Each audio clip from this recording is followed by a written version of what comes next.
Now that we finished setting up all the services needed to build the architecture, microservice architecture using Azure, we're gonna see the expenses. Let's go to Azure Cost Management, and here we're gonna see that I have a bill of $166. Um, I also can see the forecasts. So if I continue like this, I'm gonna be end up paying $283. If we want to see where is the more expensive, we can go to the services. We need to go to the view details, and on the view details we can see, let's wait until it loads,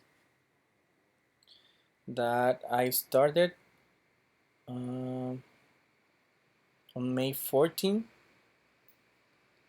and by this day the more expensive services are the databases, the SQL databases with $127, app configuration $12, and also another database, there is a Postgres, $8, the Azure App Service $6, and $4 for the container registry, $2.50 for the service bus, some virtual machines, the Redis $1.50, and yep, this is it for only 10 days, $166.